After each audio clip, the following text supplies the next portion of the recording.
નમસ્કાર મિત્રો, આજે સીધું ને સટમાં મહારાષ્ટ્રના ઘટનાક્રમ ઉપર આપણે ચર્ચા કરવાના છીએ.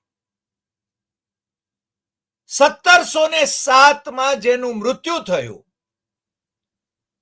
એ બાદશાહ ઔરંગઝેબ એ આજકાલ મહારાષ્ટ્રમાં ફરીને જીવતો થયો છે અને ભારતીય જનતા પાર્ટીએ એને જીવતો કર્યો છે.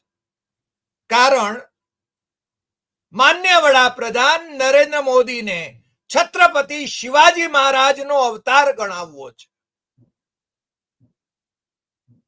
આજે આપણે ચર્ચા જે કરવી છે મહારાષ્ટ્રમાં આરએસએસના મુખ્યાલય નાગપુર ખાતે અને આરએસએસ નું હેડક્વાર્ટર જ્યાં છે એ વિસ્તારમાં કોમી રમખાણ કેમ થયું એની આપણે વાત કરવાની છે અને એની પાછળના શું ઈરાદાઓ છે એની વાત કરવી છે. 30મી તારીખે માન્ય વડાપ્રધાન નાગપુર જઈ રહ્યા છે.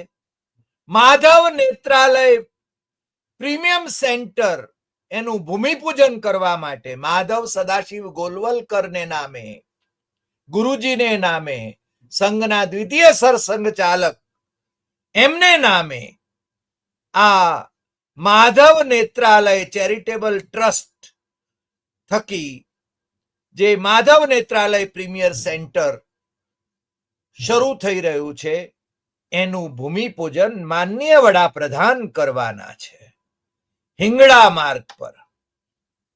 અને એની પહેલા નાગપુરમાં રમખાણ થાય છે. નાગપુરના ધારાસભ્ય અને મહારાષ્ટ્રના ભારતીય જનતા પાર્ટીના મુખ્યમંત્રી દેવેન્દ્ર ફડણવીસ, મહારાષ્ટ્રના ગૃહમંત્રી એ શું ખેલ કરી રહ્યા છે કે એમના નાગપુરમાં રમખાણ થાય, કોમી રમખાણ થાય અને પાછા એ વિધાનસભામાં એમ કે છે કે પેલી ફિલ્મ જે છાવા આવી ને એ છાવાને કારણે આ રમખાણ થયા. પછી પાછા ફેરવી તોડે છે. બોલવું અને ફેરવી તોડવું એ તો એમની પ્રકૃતિ છે, પણ આની પાછળનું રહસ્ય શું છે? અમે આજે ઘણો બધો એનો અભ્યાસ કર્યો, રિસર્ચ કર્યું અને એમાં બહુ જ આશ્ચર્યજનક બાબત તમારી સાથે શેર કરવામાં મને જરાય વાંધો નથી. મારી પાસે આ સંઘનિષ્ઠો તરફથી પ્રકાશિત સંઘના પ્રથમ સરસંઘ ચાલક ડોક્ટર કેશવ બલિરામ હેડગેવાર એમની બાયોગ્રાફી જે નાહ પાલકરે લખી એ આ હિન્દીમાં છે મારી પાસે, આ ગુજરાતીમાં છે મારી પાસે. નાહ પાલકર. અને અમે જ્યારે ઇન્ડિયન એક્સપ્રેસ ગ્રુપના સમકાલીન દૈનિકના મુંબઈમાં તંત્રી હતા ત્યારે સમકાલીન સાહિત્યોત્સવમાં અમે 3 વક્તાઓને બોલાવતા હતા અને એમાં એક તબક્કે અમે મારા જીવનમાં વળાંક લાવનાર પુસ્તક એ વિષય રાખેલો અને એમાં માનનીય વર્તમાન વડાપ્રધાન એ વખતે ભારતીય જનતા પાર્ટીના રાષ્ટ્રીય મહામંત્રી સંગઠન હતા એ નરેન્દ્ર દામોદર દાસ મોદીને અમે તેડાવ્યા હતા અને એમણે આ પુસ્તક ઉપર એ ભાષણ કરેલું. એમના જીવનમાં વળાંક લાવનાર પુસ્તક એટલે નાહ પાલકરનું જીવન ચરિત્ર. એમનો એવો દાવો હતો, સાચો ખોટો તો એ જાણે, કે એમણે એ પુસ્તક 50 વખત વાંચ્યું છે. અને આ પુસ્તક બહુ સ્પષ્ટપણે એમ કે છે કે નાગપુરમાં મુસ્લિમોને ઠેકાણે લાવવા માટે, મુસ્લિમોની દાદાગીરીને વશ કરવા માટે રાષ્ટ્રીય સ્વયંસેવક સંઘની સ્થાપના કરવામાં આવી હતી ડોક્ટર હેડગેવાર અને એમના 25 સાથીઓ દ્વારા. એટલે મુસ્લિમ દ્રોહ એ આરએસએસ ની સ્થાપનાના મૂળમાં છે.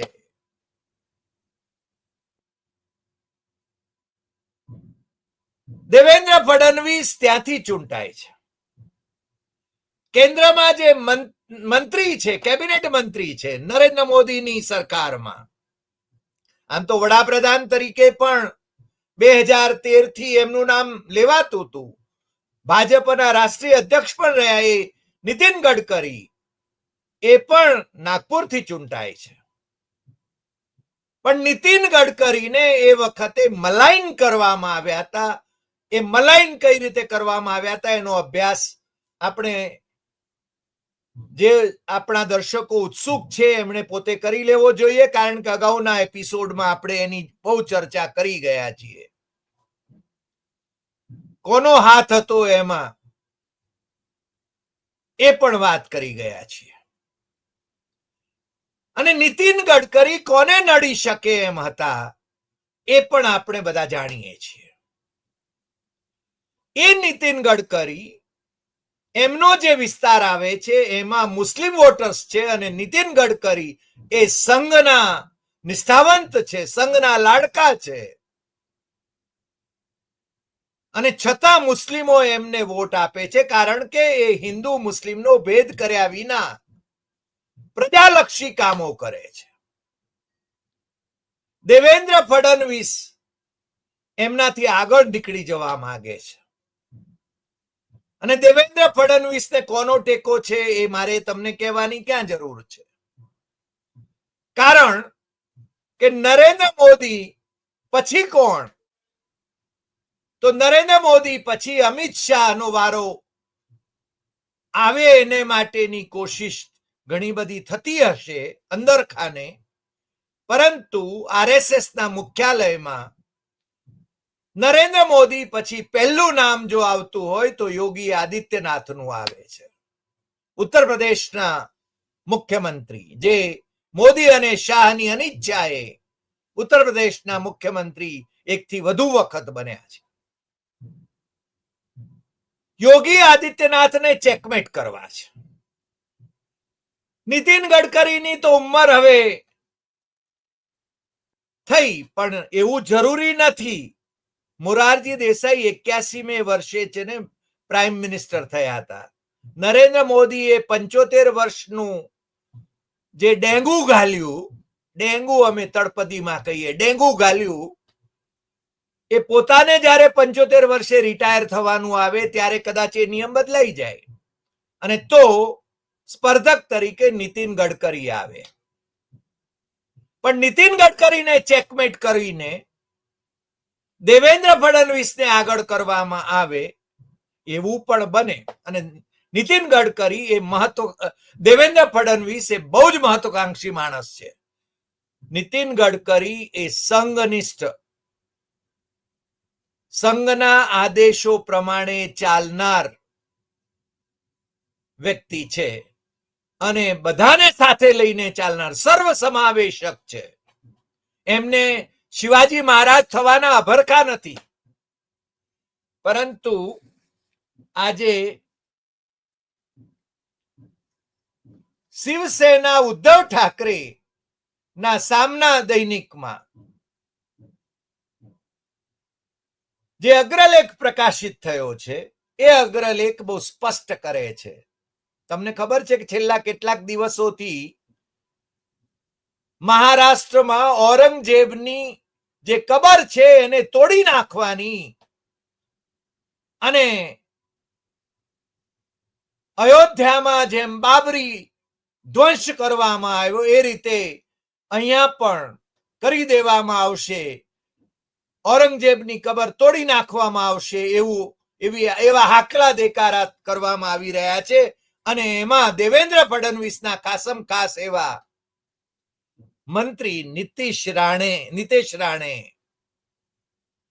કેન્દ્રમાં એક મંત્રી છે નારાયણ રાણે, જે આમ તો શિવસેનામાંથી આયાત થયેલા છે, મહારાષ્ટ્રના મુખ્યમંત્રી રહેલા છે, શરદ પવારની આંગળી ઝાલીને પાછા એક કોંગ્રેસમાં પણ ગયા હતા અને અત્યારે ભાજપમાં છે.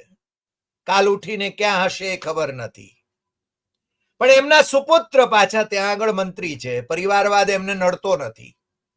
એ બેફામ નિવેદનો કરવા માટે જાણીતા છે.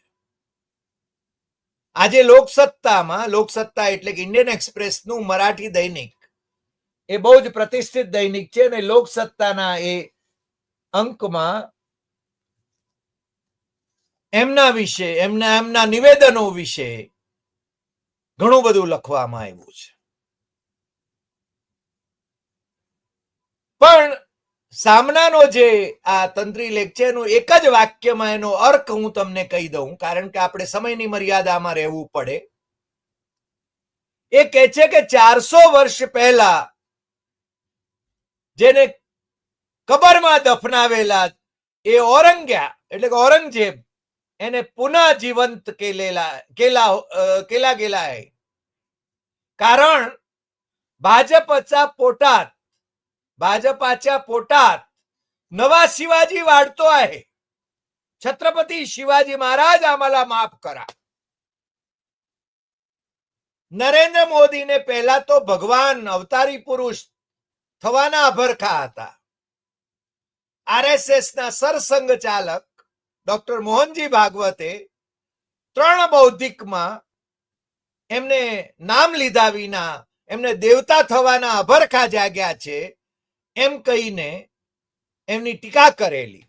પણ પછી એકાએક મોહનજી ભાગવત એ નરેન્દ્ર મોદીની વિરુદ્ધમાં કંઈ પણ બોલવામાં બંધ થઈ ગયા.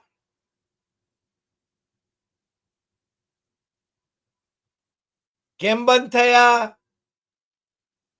સંઘના સ્વયંસેવકો વધારે જાણતા હશે. પણ આ જે અગ્રલેખ છે ખાસો લાંબો છે. એની અંદર એમ કે છે, એનું એક જ વાક્ય કહીએ તો કે 400 વર્ષ પહેલા જેને કબરમાં દફનાવી દીધો હતો એ ઔરંગઝેબને ભારતીય જનતા પાર્ટીએ ફરીને જીવતો કર્યો.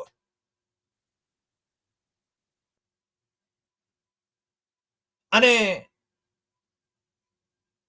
બધાએ કહ્યું, ઉદ્ધવ ઠાકરે કે બીજા બધાએ કહ્યું કે આ ખોટું થઈ રહ્યું છે. પણ મોદીને છત્રપતિ શિવાજી મહારાજનો બીજો અવતાર એ સંસદમાં, લોકસભામાં ભારતીય જનતા પાર્ટીનો એક સભ્ય એમ કે ત્યારે ખરેખર તો એ રેકોર્ડ ઉપરથી દૂર થવું જોઈએ. છત્રપતિ શિવાજી મહારાજ નો અવતાર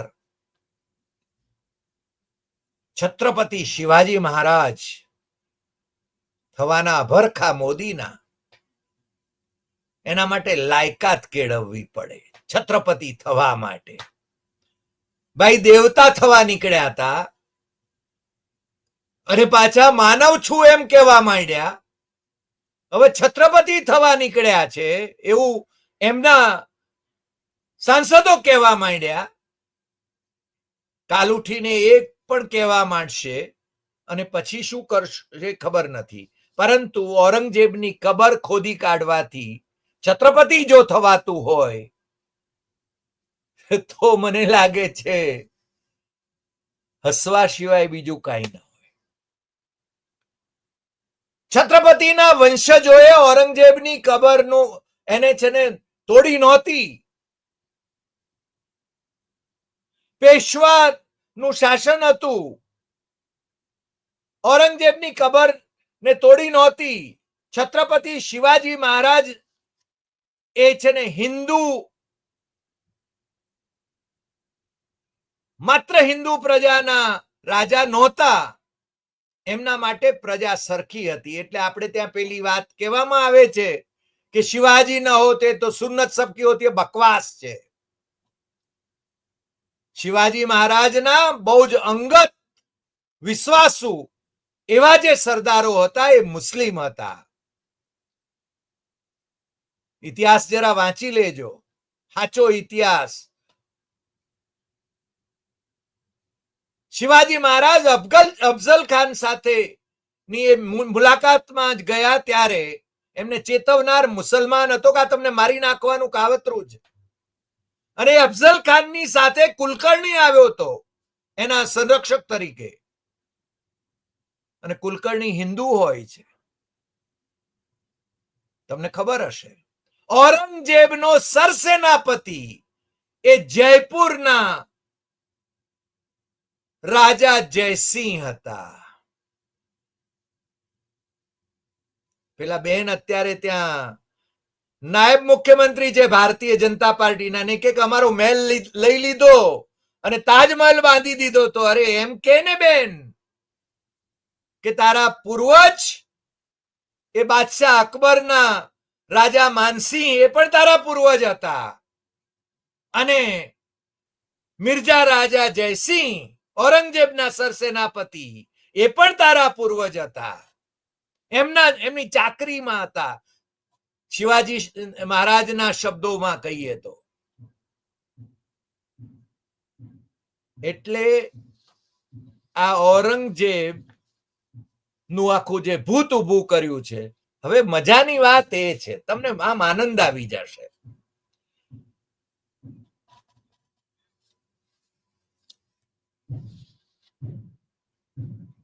આરએસએસ ની પ્રતિનિધિ સભા એટલે કે અખિલ ભારતીય પ્રતિનિધિ સભા એટલે આરએસએસ ની પાર્લામેન્ટ કહેવાય એને, 21, 22 અને 23 માર્ચે યોજાઈ રહી છે બેંગલુરુમાં, જ્યાં કોંગ્રેસનું શાસન છે. અને એની પ્રેસ નોટ છે મારી પાસે. પ્રેસ કોન્ફરન્સ પણ ભરી સુનિલ આંબેકરે, અખિલ ભારતીય પ્રચાર પ્રમુખે, અને એમણે એની વિગતો આપી છે કે 1480 કાર્યકર્તાઓ અપેક્ષિત છે આમાં, અને संघ प्रेरित विविध संगठनों के राष्ट्रीय अध्यक्ष, महामंत्री एवं संगठन मंत्री भी अपेक्षित होंगे. હવે આ જે વાત કરવામાં આવી છે એ પ્રેસ કોન્ફરન્સની અંદર જ એમ કહેવામાં આવ્યું છે કે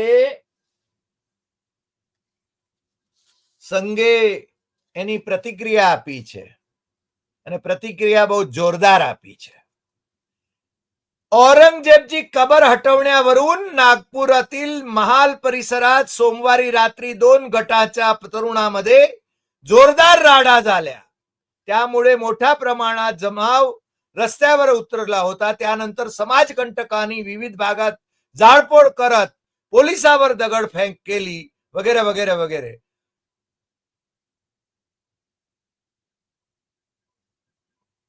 હવે એમાં આરએસએસ ની ભૂમિકા શું છે એ પાછું કહેવામાં આવ્યું છે.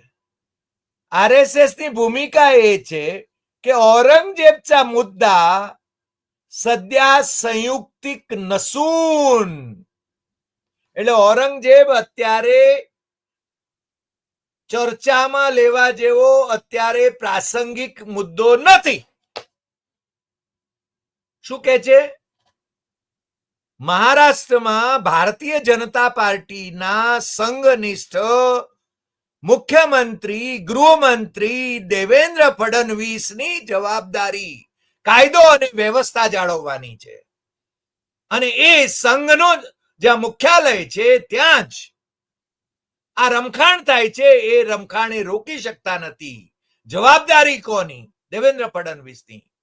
દેવેન્દ્ર ફડણવીસ એમ કે છે કે છાવા ફિલ્મ જે બની, જે ફિલ્મને છે ને મોટે ભાગે આ હિન્દુ ઓર્ગેનાઇઝેશન્સ, એ પાછા સંઘ પરિવારના ઓર્ગેનાઇઝેશન્સ એને પ્રમોટ કરી રહ્યા છે. ફડણવીસ એમ કે છે કે એ આ રમખાણ માટે જવાબદાર છે. પકડાય છે કોણ? પકડાય છે કોણ? नागपूर हिंसाचाराचा मास्टर माइंड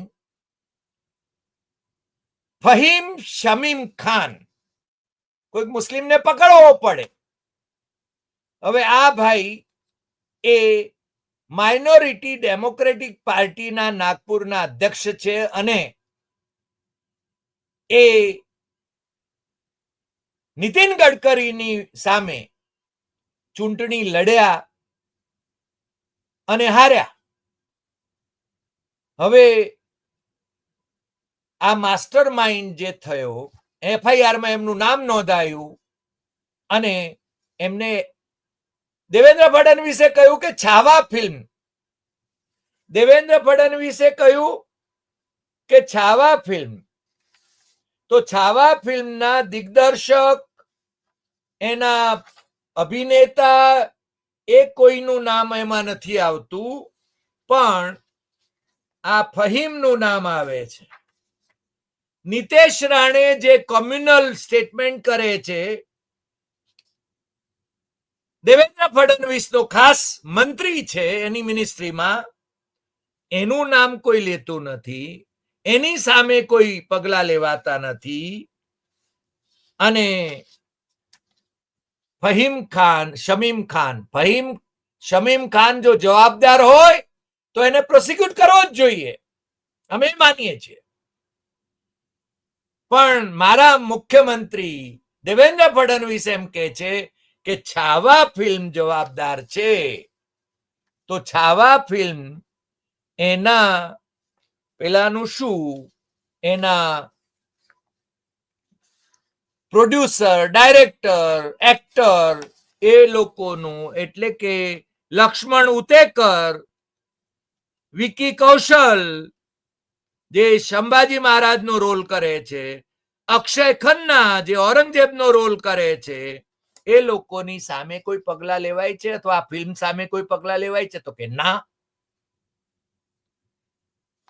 પ્રિયંકા ચતુર્વેદી શિવસેના ઉદ્ધવ ઠાકરેના મેમ્બર ઓફ પાર્લામેન્ટ છે રાજ્યસભાના, એણે કહ્યું છે કે આ બ્લેમ ગેમ ચાલે છે.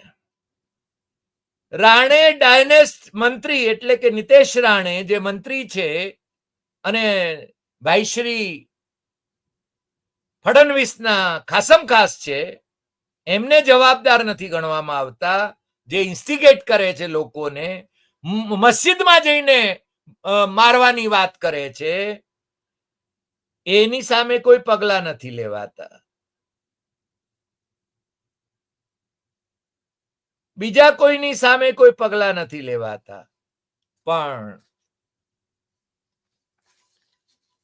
આ ફહીમ શમીમ ખાન, અને એ પાછા કોની સામે ચૂંટણી લડ્યા હતા? સાવ મામૂલી વોટ મળ્યા હતા એમને, નીતિન ગડકરીની સામે.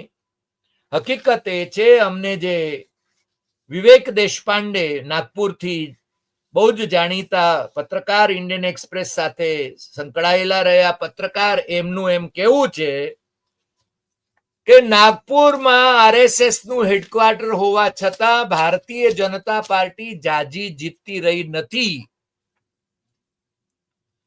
પણ એ હિતવાદના તંત્રી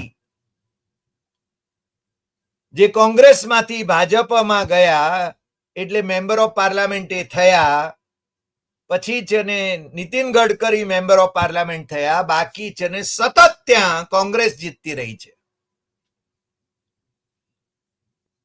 દેવેન્દ્ર ફડણવીસ જીતતા રહ્યા છે, દેવેન્દ્ર ફડણવીસ મેયર પણ રહ્યા. પણ આખો ખેલ દેવેન્દ્ર ફડણવીસ વર્સિસ નીતિન ગડકરીને બદનામ કરવાની આ એક સાજિશ હોઈ શકે, શક્યતા જ આપણે તો વ્યક્ત કરીએ છીએ.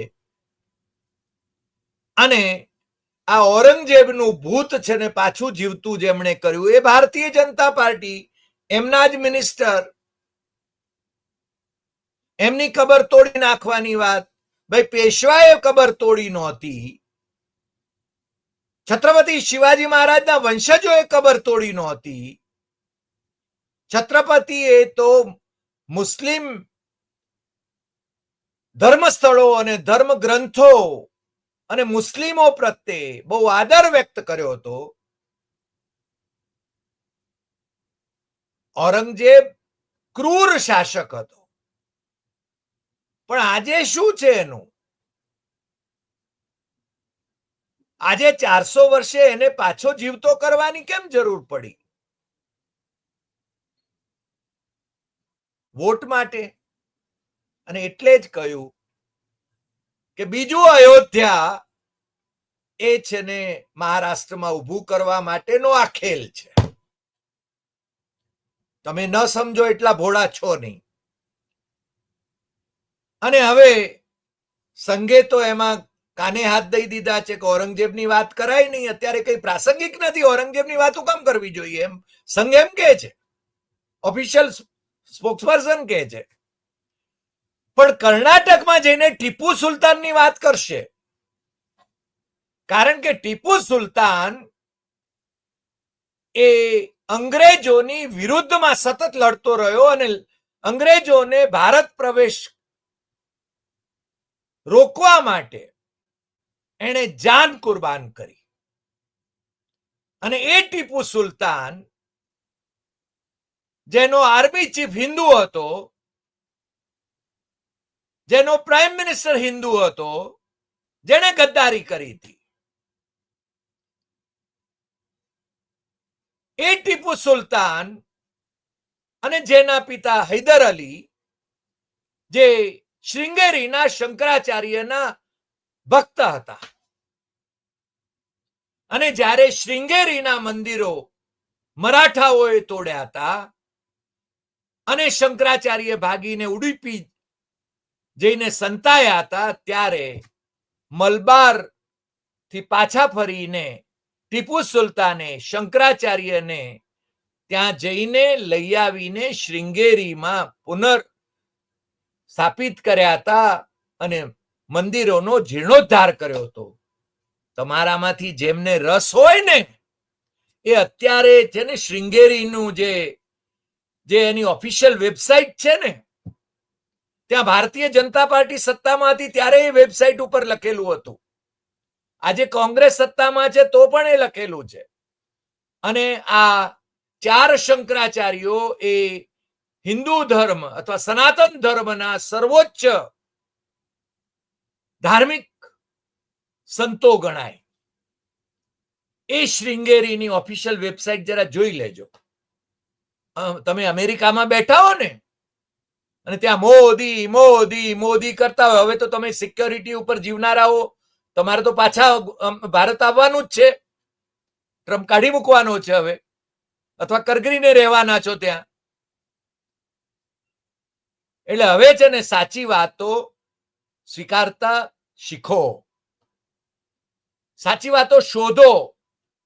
હરિદેસાઈ કે છે એટલા માટે નહીં, પણ સત્ય શું છે એ તમારે છે ને સ્વીકારવું જોઈએ. હું જો ખોટો હું તો મને પણ કહી શકાય કે હું અમુક જગ્યાએ ખોટો છું, પણ મુદ્દાસર કહેવું પડે. બાકી તો આપણે ટકોરા બંધ સત્ય કહેવાના. આજે આટલી વાત. ફરી મળીશું નવા એપિસોડમાં નવા વિષય સાથે. તમને જો આ એપિસોડ ગમ્યો હોય તો સૌથી વધુ શેર કરશો, લાઈક કરશો, કમેન્ટ કરશો, અને આપણી YouTube channel doctor Hari Desai Satyamevam Tathyam subscribe કરવા માટે મિત્રોને દેશમાં અને વિદેશમાં જરૂર જણાવશો. નમસ્કાર.